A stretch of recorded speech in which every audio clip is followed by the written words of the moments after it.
So this is a session for 3 prize winner of our society, and we have only 30 minutes, so my introduction will be very short. The first one is Lasse Pröbsting at the University of Vienna. He is the winner of Richard Hogg Prize 2024, and his paper is entitled Restoring Distinction, Analogical Change in English Strong Verbs. So, Lasse, please.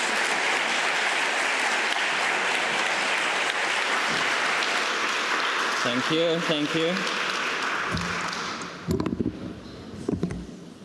Thank you all for coming. Thanks, Isle, for awarding me with this prize. It's a great honor, and I'm very happy to speak in front of such a big audience.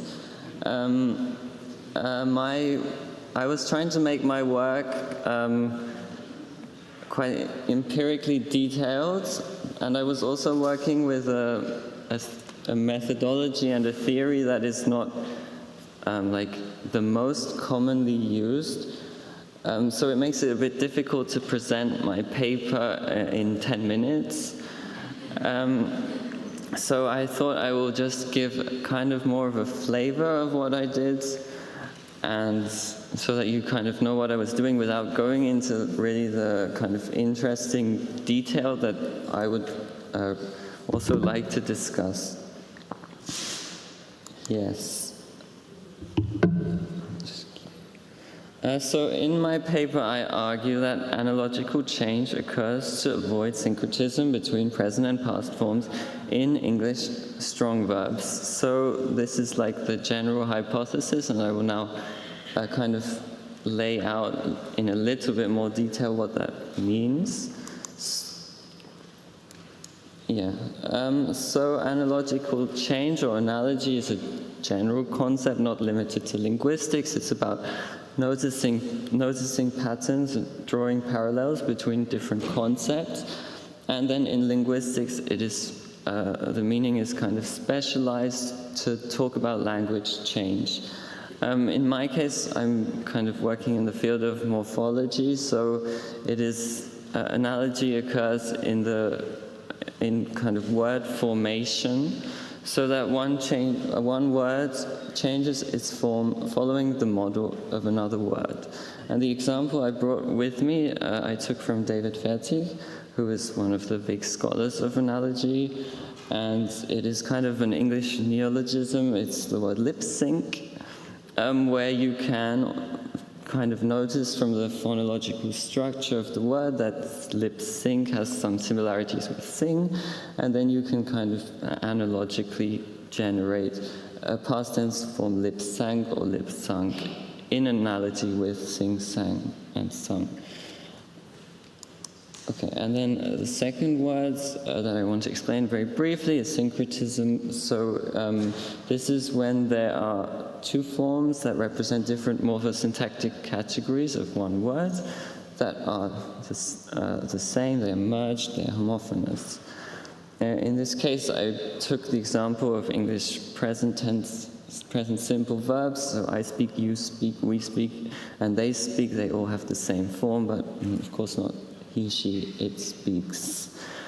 Yeah, and so these forms that are the same phonologically are like syncretic. And finally, just briefly, strong verbs are those verbs that form their past tense by changing the root or the stem vowel. So, for example, speak, spoke, spoken, or sing, sang, sung, and they are distinguished from those verbs that have a suffix like walk, walked, or hope, hoped. Yes, and so the general idea is that when in these verbs present and past forms merge, become syncretic, that this is when the theory would expect, or when I argue that one can expect analogical change. This idea is by no means my own idea. I kind of develop it a bit further in my paper, which I won't present here. And it has, the theory has a kind of interesting and, for me, still quite mysterious presence in the linguistic literature. I'm sure I don't know it that well yet. I'm sure there's still more to learn. There are some people who argue similarly, like analogical change occurs to avoid syncretism in general in different languages, not just English, not just this case. And then there are some scholars who are very critical of this theory, like notably Roger Lasse wrote some very strong worded disagreement of this theory. Yeah. Let me just, to finish off my presentation, kind of show you a real example based on my data so that you have a more concrete idea. And the example I'm using is the word bear, to carry, to bear burden, etc., bear responsibility, bear, and so it remains a strong verb, bear, born, in present-day English, and in Middle English, I had the following past tense formation: bären, bären, boren. Okay, and now let's single in on the present past forms. So we have, and specifically in the first person singular, bäre, the ending for the first singular in Middle English, and the past tense bar. And now we let the sound changes go through this. We have the great vowel shift, which changes the vowel of the past tense, raises it, and vowel deletion in the present form, so that in the end we get bear and bear in early modern English that are syncretic. So a present form and a past form that are syncretic. And this is exactly what I just talked about, the general theory that this is where I argue that analogical change is common in English strong verbs, which we find here in the generalization of a past tense form bore in going towards present-day English. Yeah, and one reason I brought this example is that we can kind of see it a little bit. I mean, that's not really evidence that I'm bringing here, but some kind of nice thing I can show, which is an 18th century grammar from James Greenwood, and where, so this grammar lists past tense forms of strong verbs, or irregular verbs as they're called here, and we can find, when we zoom in, bear, and then the past tense bore or bear, born, and then I have some other examples that kind of similar: break, broke or break, tear, tore or tear. And we find here that there's a comment at the bottom. So all of the syncretic forms have a star, and this star, according to Greenwood, means those that have this mark before them are not proper or usual.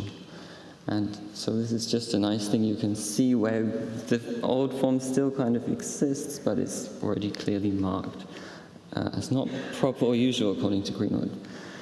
Yes. Okay, so this was the example that I want to present to you in this presentation. It's quite a simple example, and I'm really trying to argue that it's not just one example. In the end, in my paper, I have this table which is supposed to go more generally through different categories and what happens in them to make a kind of more global picture of how this theory could explain analogical changes in English strong verbs, but I don't really have the time to explain some of these things in more detail. Anyway, thank you very much for your attention, and thanks again for IO for giving me this prize. Thanks. Thank you very much. Thank you very much.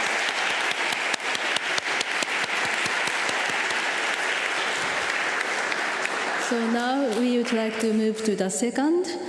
Second is Celeste Rodríguez Louro at the University of Western Australia. And she is the winner of the IEL Outreach Prize 2025. Unfortunately, she can't attend this conference, but she has kindly sent a pre-recorded video which we are going to listen to. But before that, she has a message. Here I quote. Professor Celeste Rodríguez Louro would like to acknowledge the prompt and very kind assistance she received from Martin Schweinberger and Claire Childs, particularly around an online seminar on this award, which Celeste will deliver in late October. All details are on the ILE website, the end of quote. And then she sent another message. Here I quote again, a big thank you to Professor Sally Tagliamonte, who has been a rich source of encouragement and inspiration from day one, the end of quote. Now the video, please. Hi everyone, I am Associate Professor Celeste Rodríguez Louro, connecting with you all from the wonderful lands of the Whadjuk Noongar people here in southwest Western Australia. I wanted to say a big hello and hola to all of you meeting in wonderful Santiago de Compostela, and of course I am gutted not to be there in the flesh, but I did want to acknowledge the wonderful opportunity that ILE has made available to me as the first ever winner of the inaugural ILE Outreach Award, which I am so thrilled and so incredibly honored to have won. So I was invited to provide a short video addressing this magnificent win. And when one does these kinds of things, you know, we're kind of faced with, should we have some slides handy? Should we take people through why the award was actually won? And I will do a little bit of that. I'm not going to use slides though. I'm sure that you're maxed out on slideshows already. But I will take you through the 4 pillars that make up my winning award application, in case it's of interest to you. But I really wanted to invite you all to think about the ways that the work that you do, the work that you're planning on doing, may bring about real change into the world. So my application for this wonderful award was mostly about the last 4.5 years, which has now really translated into the last 5 years of my career. I am a mid-career researcher, was very clearly a mid-career researcher at the very beginning of this, and following my own passion and my desire to make linguistics much more accessible to the general public, that drive to want to socialize my work so that it could be seen as relevant by our fellow lay people who, let's face it, in many cases have never heard of linguistics, or if they have, may have rather interesting ideas as to what linguistics is and why it matters. And so following this drive, I ended up developing what I think is a pretty impressive portfolio of outreach activities. And I'll tell you about the 4 pillars that kind of sustain this program. But I wanted to share with you that the reason I get particularly excited about outreach work is not because it's one more thing I get to do to tick off a box. The work I do is really mission driven. There is a really clear drive coming from inside my being and my identity as a professional in this space to share that knowledge that I was privileged to be able to acquire through many, many years of study and many, many years of wonderful mentorship by some excellent people who are actually in attendance at ILE today, including the wonderful Alex Darcy. Hi, Alex. And I think it's important to underpin and to really emphasize how key it is to have mission at the core of what you do. So, as I said, my mission was mostly trying to communicate and socialize linguistics research to a general public. The application I submitted earlier this year, that ended up being the winning one, has these 4 pillars that involve changing prescriptive views of English varieties as broken. Of course, our emphasis within the context of IEL is with English, and my work in the last 5 years in collaboration with Dr. Glenys Collard has been on Aboriginal English. So we did so much work together to really debunk myths that build up a variety such as Aboriginal English as essentially being broken. The second pillar of my work is normalizing culturally safe media for First Nations communities. Once again, because of number one, because of this idea that certain varieties of English are broken, it's extremely difficult when one works with industry, and particularly with partners such as the Heart Foundation, studying what happens with heart health in First Nation communities. It proves really, really difficult to make people understand that if media, say a video, needs to be developed, what you want for that video is to be framed in a variety of English that people will recognize as their own. And that's the work that Glenys Collard and I were able to do with the Heart Foundation. And I encourage you to read through my application, which is available on the IEL website, or alternatively, Google my work, UWA, University of Western Australia webpage to find out more. The third pillar includes promoting the first English linguistics collaboration with Google. So once Glenys Collard and I were done doing our own Australian Research Council funded work together, we were approached by Google, who were keen to develop voice-operated technology that may be, we hope, more inclusive of First Nations voices. And so we are currently entering the final stage of this project, working with Google to make voice-operated technology inclusive for speakers of Aboriginal English. And so this is another very clear instance where a variety of English, such as Aboriginal English, gets to have the attention that it deserves. And the fourth pillar of this program in the last 5 years has been sharing English linguistics insights through an award-winning radio program on community radio. And the award that Language Lab, that's the name of the radio program, which is still accessible online. I stopped that production at the end of last year, and luckily you can still find all of these episodes online. The award that this particular program won was through the Australian Linguistic Society, and it's called a Talkly Award for people who like talking, just like myself.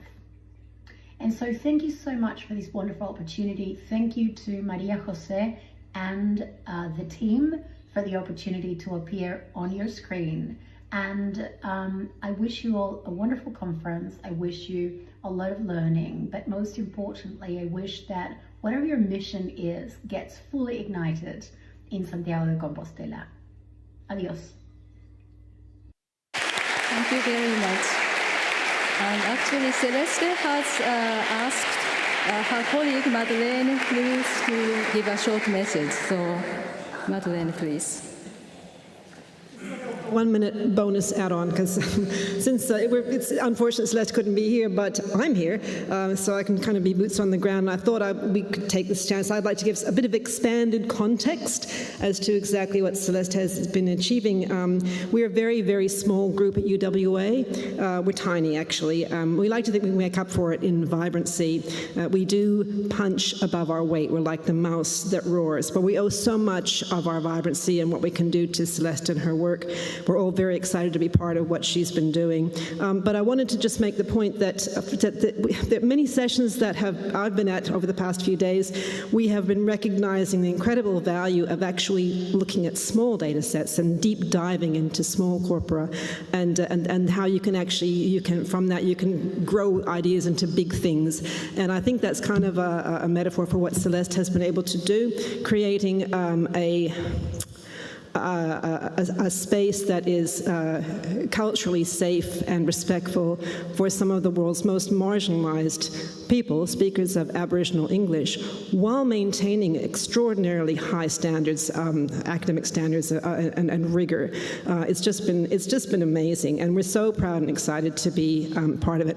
Bert Kortman, in his opening address, referred to the principle, Lebovian principle, actually, of giving back to community, and this is. I'm really, Celeste is walking the talk in that regard, and it's kind of an example, a wonderful example of how something can start very small, and then suddenly you're working with Google and you're doing something very big. And so I just wanted to honor that and say thank you, express the appreciation to Celeste of her team, and I think that I'd like to thank Isle also for recognizing it. Thank you. Thank you very much, Madam.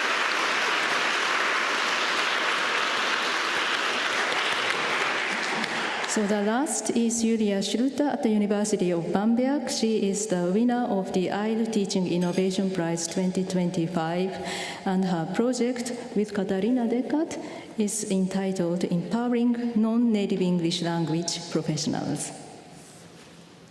Yes, thanks very much.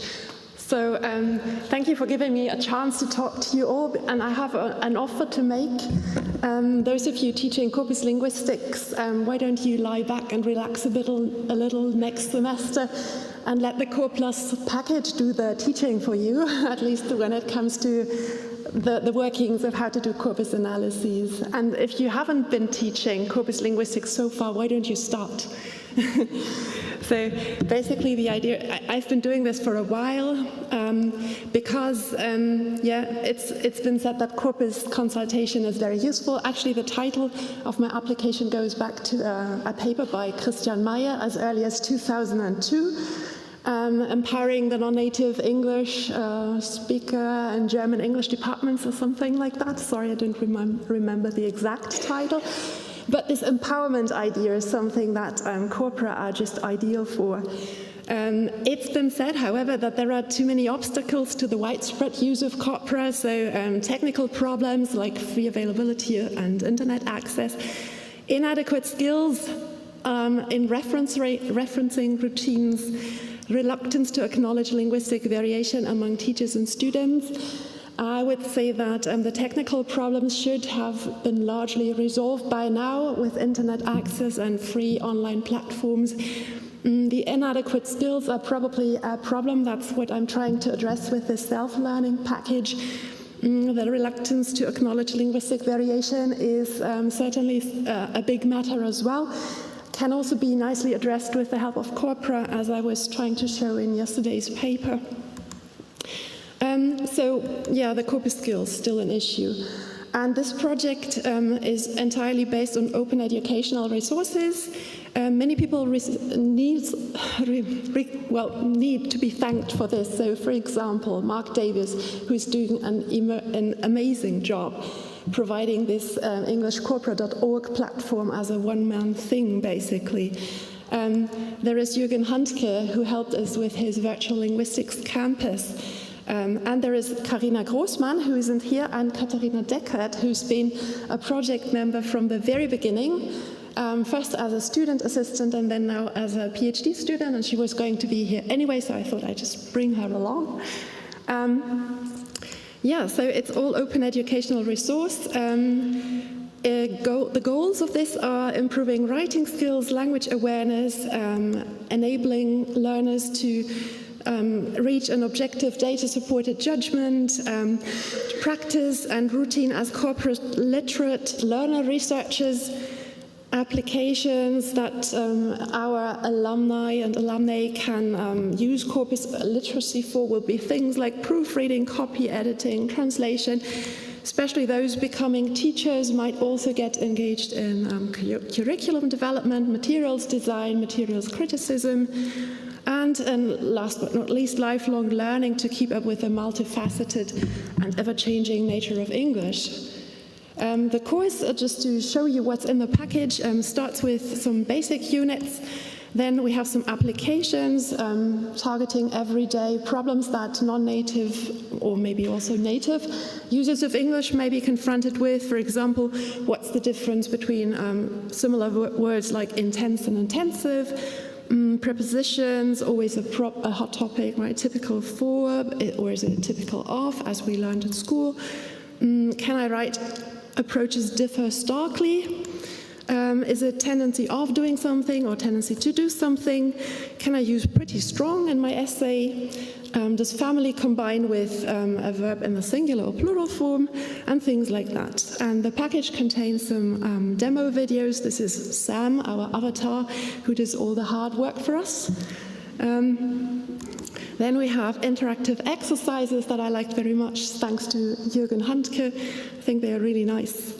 And then one of the really complex things to illustrate how difficult corpus literacy can be are the so-called branching scenarios that we realized in H5P. And Katharina is actually the inventor of these, which is why I would like her to present that bit.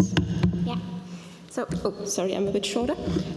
So as Julia said, usually students struggle a lot with, first of all, starting with doing their own corpus searches because it's rather complex. So we thought, why not take them a bit more by the hand, guide them through their first corpus searches, and basically let them do the searches with the training wheels still on before they can take them off and conduct their own searches. And this is what we use the branching scenarios for. So this is what they, there we go, what they look like. Let's hope that this starts. This is what they look like from the user perspective. So the students can start the branching scenario and will get a bit of instruction that they will now have to solve a writing problem using a corpus. And what it looks like from the back is what Julia mentioned as being quite complex. So we have all these different branches depending on which decisions students make when it comes to creating their corpus searches. So we can have these text fields that you just saw, but we can also, let's have a look. So these are the instructions again, and they will be shown the different writing problems, so confusable words such as discrete and discrete. And then they will move on to so-called branching questions. So they have to choose an option, which kind of search function, for example, they use. And depending on which function they use, they will go along these different branches that we have here. Yes. So choosing a branch right here, we will do that with the example of the compare function. Again, a text field here, but we can also have the option of adding images and these little icons here, which are so-called hotspots. So this is all very interactive, and students can choose whether they need further information or not. So this is what we can also see here. Depending on how proficient they already are, they can go through these searches very quickly or get more information. And sometimes they might even make a wrong choice. So if they, for example, choose to look at collocates of discrete and don't choose the part of speech that we would expect them, they will be gently guided and told, well, maybe this is an okay approach, but there might be a better one. And they will then be led back through this kind of loop here to where they instead should have gone before and can choose a different branch. And once they've gone through all of that, they will get to the finish line and be told that they're done now, that there might be a different option, that they can go through it again, but that they have been successful in their first corpus search and can go on from there. Yeah, those of you who are also using the EnglishCorporate.org, and I think that will be most of you, will have noticed that Mark Davis has been quite busy, has been including an AI add-on that might also be useful for research, such as I just showed you with the branching scenario. So instead of doing all the hard work ourselves, we can simply ask an AI tool, and the results, they vary of course, but they are actually quite good in most cases. And what we also decided, this is not part of the package yet, but will be very soon, and that's what we're in the process of creating, is to also include this in this learning package to guide students not only to be corpus literate, but also to gain a bit of AI literacy as well. If you're interested in whether AI literacy can actually replace corpus literacy, we did a little bit of a study on that. There is also a video series on YouTube, so you can scan the QR code and have a look at that. And I think this was my part, and I will hand back over to Julia. Yeah, so because after all, we can see that corpus literacy is not outdated. We can still do better than AI tools can. Right, and corpus consultation could and should be a core practice of all experts for the English language. Yeah, and I could go on and on. So the conception behind this is that we need an empowered mindset and also an empowering skill set. English language experts in the middle need corpus literacy. Based on that, they can also develop AI literacy in this particular field of application. The Core Plus package is a learner-centered digital hybrid learning scenario, which is also a thing that students should be familiarized with. And then on the other hand, if you are corpus literate, you can develop your emancipated role image being an expert in doubtful cases concerning the English language. We can also learn to appreciate other people's learning biographies that maybe lead to different varieties of English and develop appreciation for those. And last not least, we can participate in metalinguistic discourse and critical discourse about English and its role as a lingua franca. Right, so all of that is based on corpus literacy to some extent, so it's a very useful literacy to acquire. And yeah, if you feel like looking at that, this is another QR code that leads you to the Core Plus homepage. The whole package, if students do it seriously, takes about 30 hours to complete, so you can easily award them 1 credit point for that without having to do much yourselves. So we're happy to, well, that was basically the reason why I applied for this prize, because it's ready now, it's all complete. Feel free to use it, give us feedback, and above all, thank you very much, Ayel, for creating and awarding this prize. Thanks very much.